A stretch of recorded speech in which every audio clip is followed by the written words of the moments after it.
नमस्कार सर। नमस्कार। जी, मेरी आवाज़ जा रही है? अच्छा। सर अपना परिचय दीजिए, आप कहाँ से बात कर रहे हैं? राजेंद्र कुमार, जी, कहाँ से बात कर रहे हैं?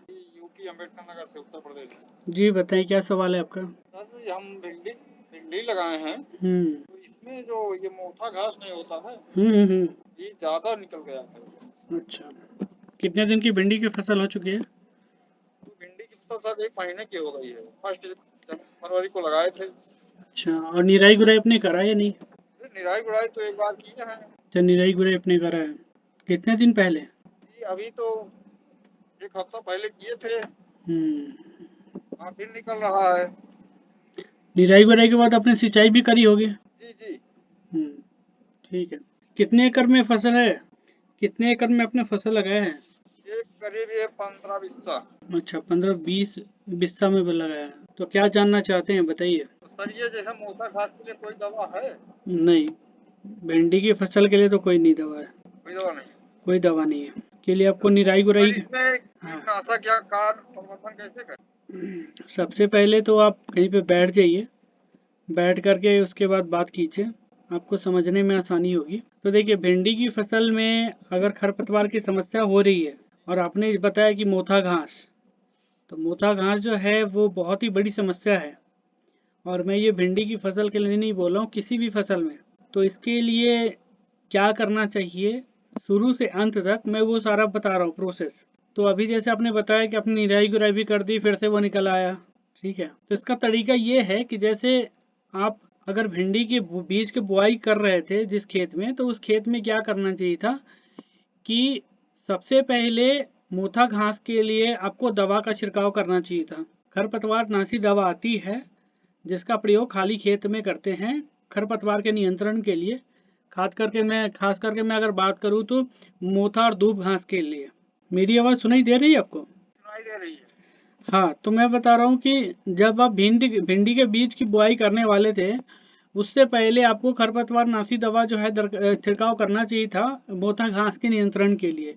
और उसके बाद जब मोथा घास पूरी तरह से नष्ट हो जाता, उसके बाद क्या करना चाहिए था, आपको खेत की गहरी जुताई करके भिंडी के बीज की बुआई करनी चाहिए थी। आपने इससे पहले कौन सी फसल लगा रखी थी उसमें? भिंडी से। भिंडी से पहले कौन भिंडी से सी फसल? पहले हाँ, मक्का वगैरह था तो क्या? ये सर धान का खेत था, जैसे धान लगाए थे, जी। उसके बाद खेत खाली छोड़ दिए थे। हाँ, तो खेत खाली था तो उसी उसी समय अगर खेत में आपको मोटा घास वगैरह अगर दिख रहा था तो उसी समय आपको खरपतवार नाशी दवा का छिड़काव करना चाहिए था। और उसके बाद जी जो है भिंडी के बीज की बुआई करनी चाहिए थी गहरी जुताई करके। जी जी। लेकिन आपने वैसा करा नहीं, जिसकी वजह से अभी क्या है कि समस्या हो रही है भिंडी की फसल में।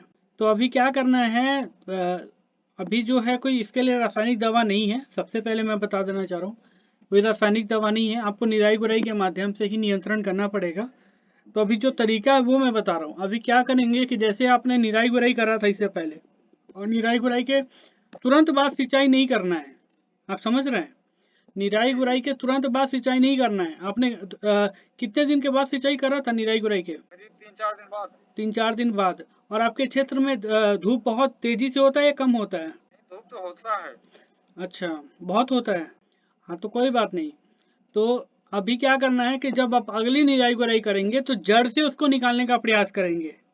आप समझ जी रहे हैं? वो जो जी। मोथा घास है उसको जड़ से निकालिएगा, जड़ सहित उसको निकालिएगा।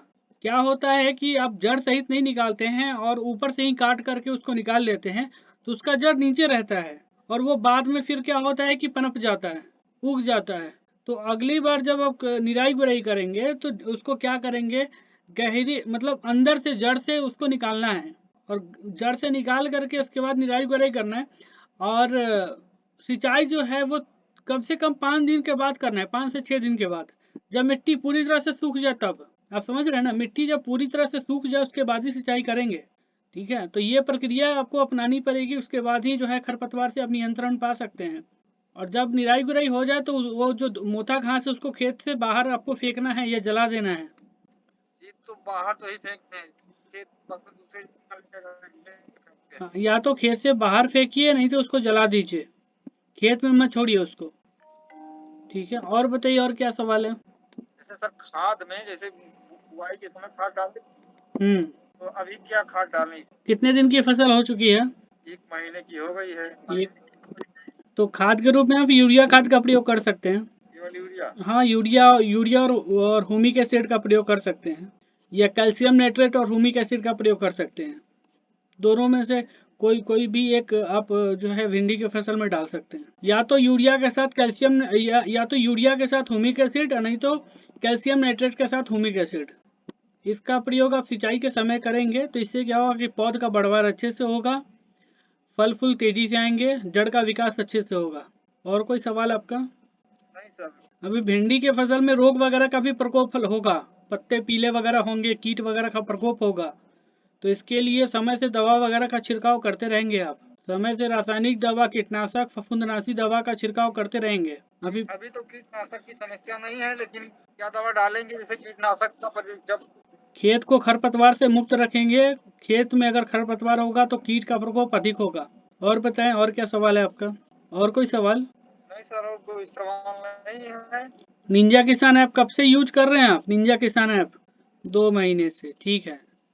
कैसा लग रहा है यूज करके? अच्छा लग रहा है सर, बढ़िया ऐप है। बढ़िया ऐप है, ठीक है। तो निंजा किसान ऐप में ट्रेनिंग वगैरह भी मिलता है किसानों को, जैसे मुर्गी पालन, बकरी पालन वगैरह का ट्रेनिंग भी मिलता है। तो आपके क्षेत्र का कोई भी किसान हो जो ऑनलाइन ट्रेनिंग करना चाहते हो तो निंजा किसान ऐप के माध्यम से वो ट्रेनिंग कर सकते हैं। ऑनलाइन ट्रेनिंग मिलता है बकरी पालन, मुर्गी पालन, मछली पालन वगैरह का। ठीक है, बहुत बहुत धन्यवाद सर।